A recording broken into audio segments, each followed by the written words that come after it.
Are you ever curious about the link between a pricey watch that can cost more than a car and a cheap piece of candy? It sounds silly, doesn't it? Some things, like bubblegum and Rolex, seem to live on different planets. But this strange link is part of a strange story about war, money, and new ideas.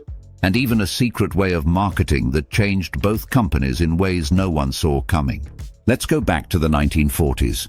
The Second World War was over. Europe was getting better. The soldiers were coming back home. They brought stories, scars, and other things with them. Items and gifts. One of these souvenirs, Swiss watches. Not any old watches, but Rolexes. People told stories about these Rolex watches during the war.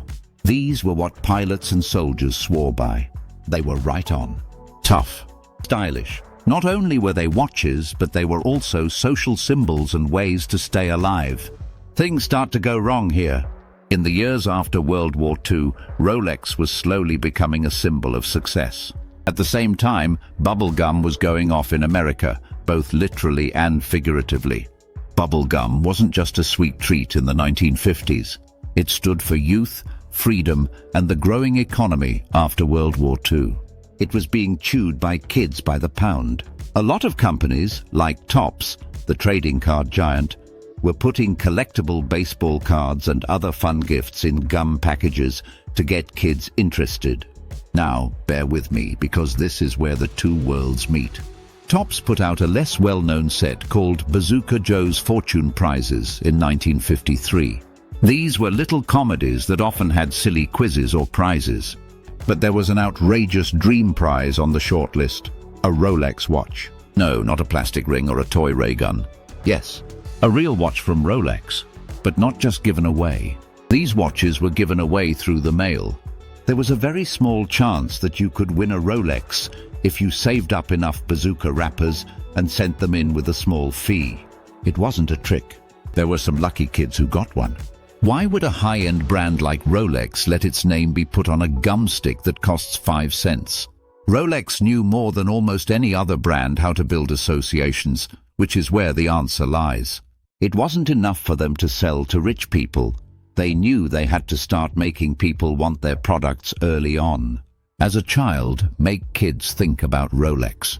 When those kids grow up and become famous, they might want the watch they saw next to Bazooka Joe. It was quiet, almost too subtle for you to notice. It did work, though. Rolex was more than just a watch by the 1980s. The watch it was, not only a sign of wealth, but also of hope. It meant something that you had worked your whole life to get. What about the bubblegum link?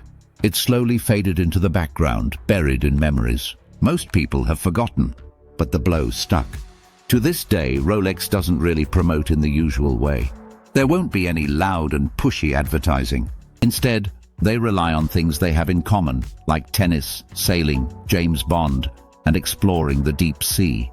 The brand doesn't shout. It talks softly. And that whisper often starts when they are young. Think about it. Where were you when you heard the word Rolex for the first time? Most likely not. It might have been in a movie, a song, or even a bazooka gum package. Isn't it strange how the mind works? The best part is that old bubblegum campaign.